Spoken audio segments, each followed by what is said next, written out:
बऱ्याच जणांना अशी इच्छा असते की आपण वारीला जावं, पण वारी जवळ आली की नेमकी काहीतरी अडचण होते आणि वारी राहते. पण साधू संतांनी परमार्थ इतका सोपा केला, इतका सोपा केला,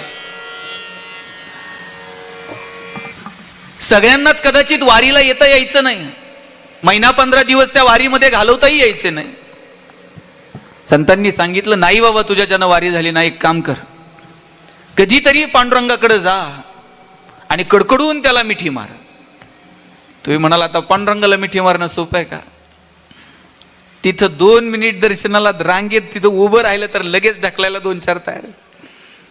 आता आलिंगन कुठं आहे का? जुने निळोबारायांचं प्रमाण आहे, निळा म्हणे आलिंगन, एकदा की पांडुरंगाला आलिंगन दिलं वाटे समाधान जीवाशिवा. जीवाशिवाची भेट होते आणि त्या समाधानाचं वर्णन काय करावं हे निळोबारायांनी सांगितलं. लोक म्हणले बाबा आता ते पांडुरंगाला आलिंगन देणं काय शक्य नाही. म्हटले काही नाही ना, किमान पायावरती जाऊन डोकं ठेवा, पूजा करा. पांडुरंगाची पूजा केली की वैकुंठाचं दार तुमच्यासाठी खुलं झालं म्हणून समजा. लोक म्हणले पूजेला खूप वेळ लागतो महाराज, अर्धा-पाऊण तास कुठं पूजेला घालवता? बाबा नाही, तुला पूजेला वेळ घालवता यायचा, फक्त पायावर डोकं तर ठेवून ये. किती सोपा परमार्थ सांगितला. तुला आलिंगन द्यायला वेळ नाही, तुला पांडुरंगाची पूजा करायला वेळ नाही, चरण देखी येल्या, तुझे नुसते चरण जरी बघितले ना तरी सुद्धा ही सगळी धावाधाव थांबली म्हणून समजा. म्हणले बाबा चरणावरती डोकं ठेवायला तरी तिथे वेळ देतात का? 2 सेकंदात चला पुढं म्हणतात. ते म्हणले नाही ना, तुला चरणावरती डोकं ठेवता आलं, एक काम कर, फक्त पंढरपूरला जा, अशी प्रदक्षिणा घाल, मंदिरापर्यंत सुद्धा जाऊ नको. म्हणले तिथं आषाढीला एवढी गर्दी आणि तुम्ही प्रदक्षिणा मारायला सांगताय? प्रदक्षिणा काय सोपी का? बाबा तू प्रदक्षिणा सुद्धा मारू नको, काही नाही, फक्त कळस बघून ये, देव कळसावर असतो. नुसता कळस जरी बघितला ना तरी भगवंत मिळाला. आता एवढ्या इमारती झाल्या आणि हे कळस दिसतो का म्हणले? आता कळस नको बघू बाबा, पाहता मंदिराची ध्वजा, नुसती पताका बघ, ध्वजा बघ, तरी सुद्धा परमार्थ झाला. आता ती पताका दिसत नाही. एक काम कर म्हणले, मंदिराला ना मागून जा, कुठं तू पताका बघू नको, कळस बघू नको, पाहता राऊळाची पाठ, तीर्थे घडती 360. नुसती राऊळाची पाठ बघू नये, आपल्याच्यानं ते पण व्हायचं नाही. म्हणले मग तू हे काहीच करू नको, एक काम कर, फक्त पंढरपुरात जायचं, 1 पाऊल ठेवायचा, बाकी काहीच नाही, आणि लगेच निघून यायचं. ते म्हणले त्यानं काय होतं? वाराणसीला 1 महिना चालणं, इकडं गोदावरीला 1 दिवस, आणि पंढरपुरातला 1 पाऊल सारखाच आहे. म्हणले पंढरपुरात नुसतं पाऊल ठेवलं तरी भगवंताची प्राप्ती आहे, आणि म्हणजे एवढी गर्दी तिथं पाऊल ठेवायला जागा आहे का? म्हणले मग आता करायचं काय? म्हणले आता एक काम कर, तू डोळे झाक. झाकले का तुम्ही सगळ्यांनी? झाका बरं सगळेजण. माझे उघडे आहेत, मी बघतोय कुणी कुणी नाही झाकले. सगळ्यांनी झाकले का डोळे? हो का नाही? सगळ्यांनी झाकायच्या. नाही झाकल्यावर काय होतं मी पुढं कृष्णाचं एक दृष्टांत सांगणार आहे तुम्हाला. पेंद्यानी डोळे झाकले नव्हते, काय झालं? कृष्ण बाहेर आणि ते सापडलं गवळणीकडे तिकडे. सगळ्यांनी डोळे झाकले का? ओके, हा चला सगळे आता सोलापूरच्या एसटी स्टँडला या. आले का? 2 नंबर प्लॅटफॉर्म वरती गाडी लागलेली आहे, सोलापूर पंढरपूर. बसले का? तिकीट काढायपुरते डोळे उघडायचे थोडे, महिलांना फुकट आहे, त्यांनी नाही उघडले तरी चालतील. हा चला, गाडी हल्ली का? आता डोळे झाकायचे आणि रामकृष्ण हरी करत करत करत करत 1 तासात तर पंढरपूर येत आहे. आलं का पंढरपूर? तिथं जाईपर्यंत जर तुम्ही रामकृष्ण हरी म्हणलात ना, पांडुरंगच येतोय पिशवी उचलायला. पंढरपुरात तुम्ही पोहोचले, चंद्रभागेत जायचंय, गेले का? हा, पाणी कसं गार लागलं का नाही पायाला? चंद्रभागेमध्ये पाय बुडवायचे. आता प्रदक्षिणा घालायची. एक प्रदक्षिणा घातली का?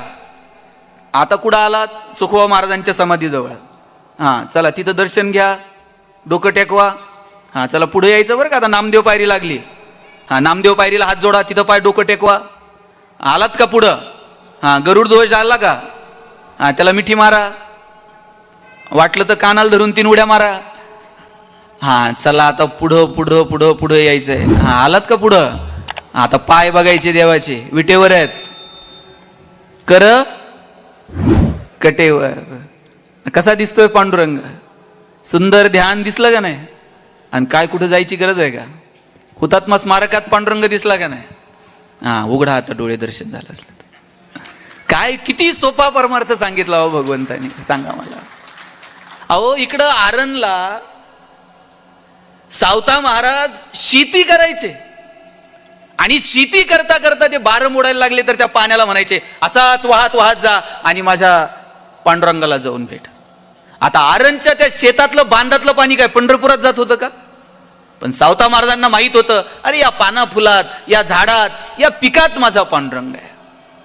भगवंताने इतकं साधू संतांनी परमार्थ सोपा केला. मुक्ती मिळवण्याची वेगवेगळी साधनं सांगितली असतील वेदांतात, पण ज्ञानोबरायांनी किती परमार्थ सोपा केला. देवाची ये द्वारी उभा क्षणभरी. तुम्ही 10 तास रांगेत उभा नाही राहिला तरी चालत, उभा क्षणभरी तेने मुक्तीचारी साधी येल्या. तुम्ही म्हणाल देवाच्या दारात एक क्षण उभं राहिलं तो मुक्ती मिळते. आम्ही देवळात झोपायला आहे. हा आता आम्ही झोपायलाच जर देवळात आहे मग मुक्ती मिळाली का? तुम्ही नीट वाक्य ऐका. देवाची ये द्वारी, देवळाची ये द्वारी नव्हे.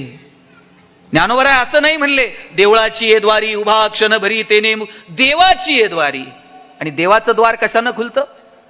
देवाचं द्वार ज्ञानानं खुलतं.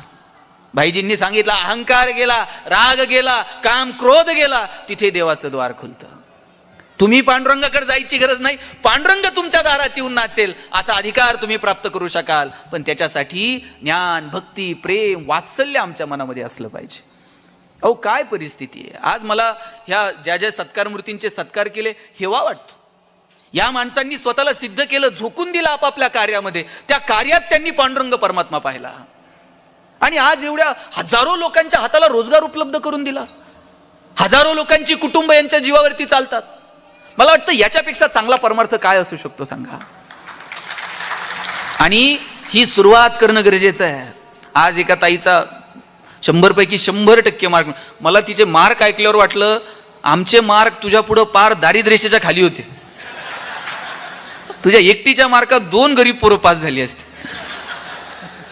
100 पैकी 100% मार्क पडलेत तिला. माहिती, कौतुक आहे. मला खूप छान वाटलं.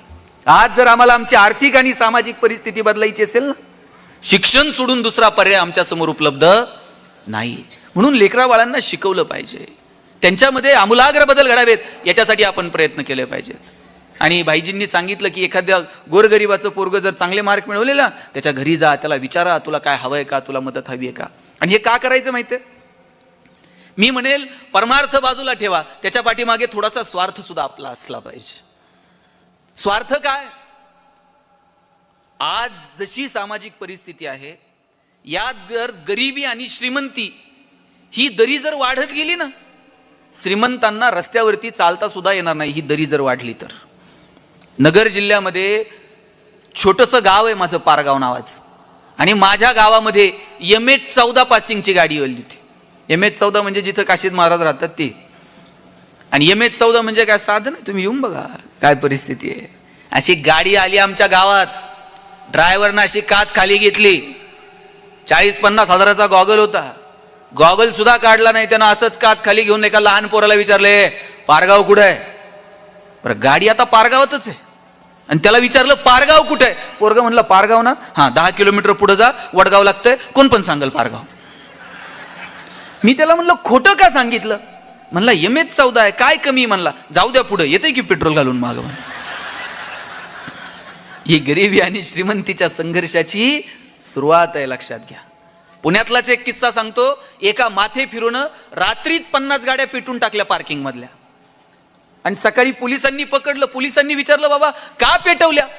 आपल्याला घेता येत नाही म्हणल्या, पेटून टाकल्या यांच्या. आम्हाला एसटीचं तिकीट काढताय ना, हे AC गाड्यांमधून फिरतात, पेटून टाकल्या, काय करायचं ते करा. ही गरिबी आणि श्रीमंतीच्या संघर्षाची सुरुवात आहे. आपल्याकडे खूप पैसे असतील पण आपल्याला खर्च करायला बाहेर पडता सुद्धा यायचं नाही. तुम्ही 50 हजाराची साडी घालू शकाल, तुम्ही लाखभर रुपयाचा सूट घालू शकाल, पण सार्वजनिक कार्यक्रमात जाताना महागडे कपडे घालता येणार नाहीत. घरातच 6x6चा आरसा लावायचा. तुम्ही 50,000ची पैठणी घालायची, तुम्ही लाखभर रुपयाचा सूट घालायचा. तुम्ही त्यांना म्हणायचं किती छान दिसताय. तुम्ही म्हणायचं तुम्ही पण फार रुबाबदार दिसताय. हां, काढून ठेवा, साधे घाला, आपल्याला बाहेर जायचं. आपली गाडी असेल पण बाहेर फिरता येणार नाही, लोक फोडून टाकतील. आपलीच गाडी, सहकार तत्वावरती एक ग्राउंड तयार करायचं, सगळ्यांनी पार्किंग लावायचे, तिथं 2-4 वॉचमॅन ठेवायचे. आणि पोरग म्हणलं ना, पप्पा आपल्या स्कॉर्पिओतून चक्कर, सांगू नको कोणाला आपली म्हणून, टमटमनं पोरग ग्राउंडमध्ये न्यायचं, सुरक्षितेत चक्कर मारायची, गाडी पार्किंगला लावायची, परत टमटमनी घरी यायचं. ही परिस्थिती होईल. आणि ही होऊ नये असं जर वाटत असेल, साधू संतांना कधी कळलंय? ज्ञानोबाराय शेकडो वर्षापूर्वी म्हटले, जो जे वांछील तो तेला हो प्राणी जात. काय काय साधू संतांची भूमिका आहे. भाईजींनी आता सहकारावरती बोलले, वसुदेव कुटुंबकम, हे सगळं विश्व आमचं घर आहे. ही व्यापक भूमिका साधू संतांनी मांडली. सहकाराचा कायदा 1904 आला, पण त्याच्या अगोदर भारतामध्ये सहकार चळवळ रुजली गेली. साधं उदाहरण सांगतो, मद्रासमध्ये शेतकऱ्यांनी ब्रिटिशांना कर्ज मागितलं होतं. आणि ब्रिटिश म्हणले, यांना कर्ज द्यायचं ना, अशी एखादी यंत्रणा तयार करा, पैसे त्यांचे आणि कर्ज त्यांचं. फेड्रिक निकोल्सन नावाचा एक ब्रिटिश अधिकारी होता, त्याला अशी यंत्रणा कुठे आहे का हे शोधण्यासाठी जगाचा दौरा करायला पाठवलं. आणि जर्मनीमध्ये रायफेजन म्हणून एक बँक होती. त्या रायफेजनच्या तत्वावरती अशी सहकारी सोसायटी आपल्याला इथे करता येईल का, अशी सहकारी बँक पहिल्यांदा मद्रासमध्ये स्थापन झाली. नंतर 1904 सहकाराचा कायदा आला. 48 विठ्ठलराव विखे पाटलांनी नगरमध्ये सहकारी साखर कारखाना सुरू केला. मग सहकारी बँका, पतसंस्था, सहकारी सोसायट्या, सहकारी दूध संघ, सहकारी गृहनिर्माण संस्था, आणि सहकार्याची चळवळ महाराष्ट्रात, भारतात सगळीकडे पसरली गेली. आज 23,115 विविध कार्यकारी सोसायट्या आहेत महाराष्ट्रामध्ये. बाईजी त्यातल्या निम्म्या तोट्यात आहेत. एक वेळ तोटा समजू शकतो, अनिष्ट तफावत समजू शकतो, पण त्यातल्याही निम्म्या सोसायट्या फक्त पिशवीत आहेत. सोसायटी सापडायची म्हणलं तर सचिव सापडून आणावं लागतो. इकडून तिकडून सचिव सापडला तर त्याला पिशवी सापडावं लागते. मग पिशवीतून सोसायटी बाहेर येते. आणि ते सोसायटीचं काम काय? मार्केट कमिटीला मिळालेला मतदानाचा अधिकार, जिल्हा बँकेला मिळालेला मतदानाचा अधिकार ठराव करून द्यायचा, याच्या पलीकडे त्या सोसायटीचं काम नाही. सोसायटीच्या इलेक्शनला लाखो रुपये खर्च आणि सचिवाचा पगार द्यायला पैसे नाहीत. आमच्याकडे निवडणूक झाली, एक जण म्हणला काही कर, मला मे मध्ये लगेच चेअरमन कर. तो अरे मी आत्ता जानेवारीत झालोय, माझं अजून वर्ष नाही, तुला लगेच मे मध्ये? त्यांना जून मध्ये पुन्हा तू हो. आणि म्हणले मे मध्ये काय? नाही म्हणला, पोराचं लग्न आहे, पत्रिकेवर नाव टाकायपुरतं तर चेअरमन व्हावं लागतंय. कशी ही चळवळ आम्ही पुढे घेऊन जाणार आहोत? आज पश्चिम महाराष्ट्रामध्ये जी सहकार चळवळ रुजली, कारखाने उभे राहिले, दूध संघ आले, शाळा कॉलेजेस झाले, परिस्थिती बदलत गेली. पण भाईजींनी जसं सांगितलं, सहकारातले मालकच त्या सहकारी संस्थांकडे उत्पन्नाचं साधन म्हणून बघायला लागले आणि सहकारी चळवळीची वाईट अवस्था झाली. आणि म्हणून हा सहकार रुजावा ही संकल्पना जर कुणी मांडली तर ती साधू संतांनी मांडली. एकमेका सहाय्य करू, अवघे धरू. काय काय ही भावना काय? एकमेकांना सहकार्य करण्याची ही जी भावना आहे तुकोबारायांची, मला वाटतं ही संकल्पना लोकांच्या मनामध्ये रुजली पाहिजे आणि याच्यासाठी काम करावं लागेल. आणि म्हणून ज्ञानोबाराय, तुकोबाराय या सगळ्या साधू संतांकडे कोणत्या उद्देशानं पाहायचं, येणाऱ्या पिढ्यांना ज्ञानोबाराय, तुकोबाराय काय सांगायचे, मला वाटतं हे सांगण्यासाठी जनकल्याण उद्योग समूहाचे हजारे साहेब, मी आपले मनापासून धन्यवाद, आभार मानतो की आपल्याला असं वाटलं, कदाचित कुठलाही कार्यक्रम ठेवता आला असता, काहीही करता आलं असतं. तपपूर्ती सोहळा आहे, तपपूर्ती सोहळा करत असताना त्यांच्या मनात आलं की आपण ज्ञानोबारायांचं चरित्र लोकांच्या समोर मांडावं. आणि मला वाटतं ज्ञानोबारायांचं चरित्र हे असं आहे, 2 दिवस झाले आपण ऐकतायत आणि काल आपण पाहिलं विठ्ठलपंत आणि रुक्मिणी यांचं लग्न झालं. त्यांच्या पोटी 4 मुलं जन्माला आली, निवृत्ती, ज्ञानदेव, सोपान आणि मुक्ताई. ज्यांच्या पोटी निवृत्ती, ज्ञानदेव, सोपान, मुक्ताई जन्माला आले, त्या विठ्ठलपंत आणि रुक्मिणीला लोकांनी माणूस म्हणून सुद्धा वागणूक दिली नाही हो. विठ्ठलपंत जर मंदिरात गेले ना, लोक त्यांना पाया पडू देत नव्हते, मंदिरात येऊ देत नव्हते, तुम्ही धर्म बुडवला म्हणायचे. आणि ज्ञानेश्वर महाराज इंद्रायणीमध्ये आंघोळीला गेले तर तिथल्या लोकांनी इंद्रायणीमध्ये पाऊल ठेवू दिलं नाही ज्ञानोबारायांना. लहान सगळी पोरं दगडधोंडे घेऊन मागे लागायची, तुम्हाला इथे इंद्रायणीमध्ये पाऊल ठेवायचा अधिकार नाही. ज्ञानोबाराय मोठ्या धाडसानं इंद्रायणीमध्ये तिथे समोर उभे राहिले. ज्ञानोबरायांनी त्या इंद्रायणीचं पाणी असं उंजळीत घेतलं आणि स्वतःला ज्ञानी समजणाऱ्यांना प्रश्न विचारला, का या उंजळीत दिसणारा चंद्र, इंद्रायणीच्या पाण्यात दिसणारा चंद्र आणि साक्षात गंगेच्या पात्रात दिसणारा चंद्र एकमेकांपेक्षा वेगळा आहे का? आणि मग मी जर पाऊल ठेवलं, इंद्रायणीमध्ये जर मी स्पर्श केला, तर ती इंद्रायणी अपवित्र होईल कशी? स्वतःला विद्वान समजणाऱ्या धर्म मार्तंडांनी जे शास्त्र आहे त्या शास्त्राचं शस्त्र बनवलं आणि या चिमुकल्यांवरती फटकारे उगारले. मोठी मोठी माणसं पण लहान पोरांना सांगायला लागली, अरे बघता काय, संन्यासाची पोरं आहेत, हुसकून द्या यांना. दगडधोंडे उचलले आणि ज्ञानोबरायांच्या मागे लागली पोरं. ज्ञानोबराय पळत झोपडीकडे जायला निघाले.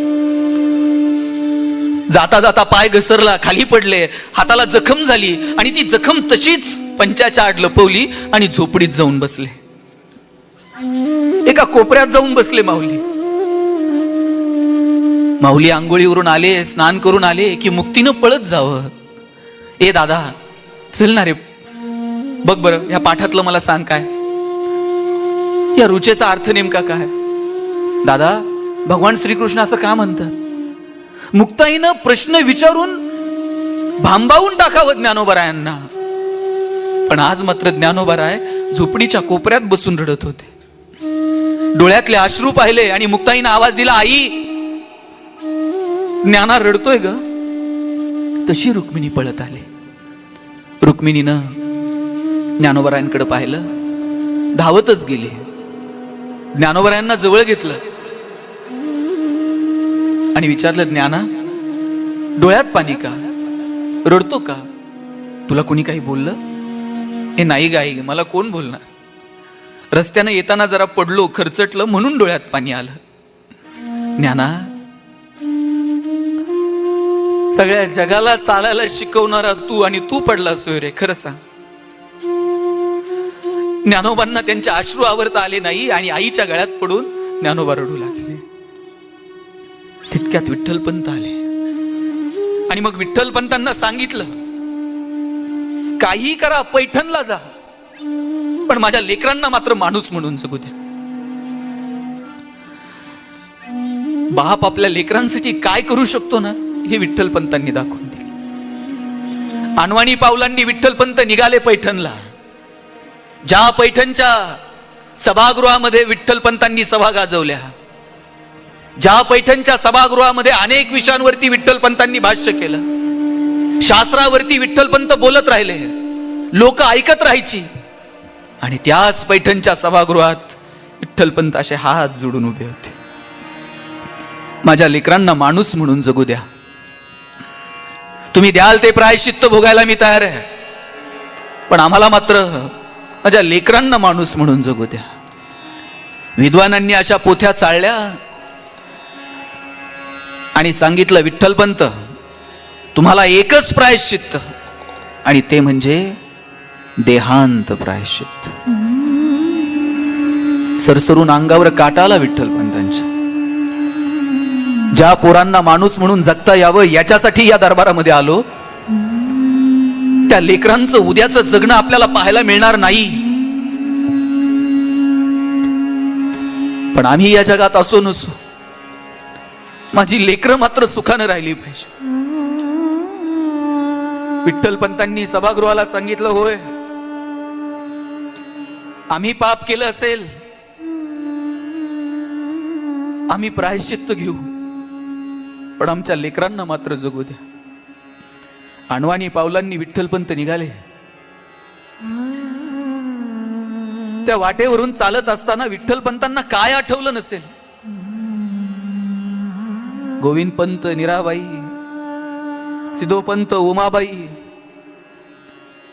संसार केला, संन्यास घेतला, गुरुच्या आज्ञेनं आपण पुन्हा संसारात आलो. निवृत्ती, ज्ञानदेव, सोपान, मुक्ताई ही 4 लेकरं, आणि आज या लेकरांना असं उघड्यावरती टाकून जायचं. एक एक पाऊल जड अंतःकरणानं टाकत झोपडीच्या दारापाशी विठ्ठलपंत येऊन पोहोचले. झोपडी उघडताना कर्र झोपडीच्या दाराचा झालेला आवाज आणि दचकून रुक्मिणीनं वरती पाहिलं.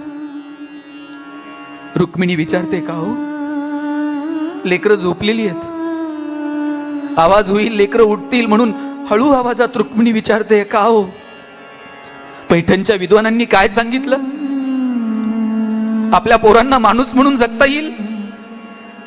रुक्मिणी, आपल्या पोरांना धर्मात घेतील की नाही मला ठाऊक नाही, पण आपल्याला मात्र देहांत प्रायश्चित्त सांगितलं. माझ्या लेकरांना माणूस म्हणून जगता यावं याच्यासाठी एकदा काय 1000 वेळा देहांत प्रायश्चित्त घेऊ, पण माझ्या लेकरांना मात्र जगू द्या. विठ्ठलपंतांनी पोथीतून एक कागद काढला, लेकरांसाठी त्या कागदावरती 4 ओळी लिहून ठेवल्या. रुक्मिणीनं त्या पोरांकडे डोळे भरून पाहिलं. रुक्मिणीला वाटत होतं मुक्तीला उठवावं, तिला सांगावं, मुक्ते, सूर्य उगवलाय, उठा, असा आवाज उद्या सकाळी तुमच्या कानावर येणार नाही. तुम्हाला उठवायला तुमचे वडील नसतील, सूर्याची कोळी पूर्ण अंगावरती आली की उठायचं, पक्ष्यांचा किलबिलाट कानावरती आला की उठायचं. रुक्मिणीला वाटलं ज्ञानाला उठवावं आणि त्याला सांगावं, ज्ञाना, आमच्या पाठीमाग या लेकरांची आई, या लेकरांचा बाप तूच आहेस रे, माझ्या मुक्तीला सांभाळ. रुक्मिणीला वाटलं लेकरांच्या गालावर ओठ टेकवावे, त्यांचा शेवटचा पापा घ्यावा, त्यांच्या अंगावर शेवटचं पांघरून टाकावं. पण पोरं जर उठली तर संसारातून पाय निघायचा नाही. शेंगाचे 4 दाणे कधी लेकरांना सोडून खाल्ले नाही. आज या साऱ्या साऱ्या उघड्या आभाळात सोडून जायचं पोरांना. रुक्मिणीनं शेवटचं लेकरांकडे पाहिलं, पायातले जोडवे काढले, पांडुरंगाच्या समोर ठेवले आणि दारातून शेवटचं प्रेत उचलताना जसा हुंदका दाटून येतो तसा हुंदका दाटून आला रुक्मिणीचा. पण आवाज येईल आणि लेकरं उठतील म्हणून तसाच हुंदका गिळला, डोळ्यातल्या अश्रूंना जागा करून दिली आणि निघाली रुक्मिणी आणि विठ्ठलपंत शेवटच्या प्रवासाला. एक एक पाऊल टाकत टाकत आता शेवटचं पाऊल येऊन थबकलं. आता देह बुडवायचा, पण लेकरांचे चेहरे आठवले आणि एक आई आपल्या लेकरांसाठी शेवटची हाक मारते पांडुरंगाला, देवा, काय हे दुःख, का हा वनवास माझ्या लेकरांच्या वाट्याला? अरे झोपला असशील तर जागा हो, माझ्या पोरांकडे बघ, तूच दिलेला हा देह झोकून देऊ आम्ही या नदीच्या पात्रात, पण झोपला असशील तर जागा हो, एका क्षणासाठी तरी डोळे उघड. एका आईनं आपल्या लेकरांसाठी शेवटची हाक पांडुरंगाला मारली. क्षणभर उघड नयन देवा.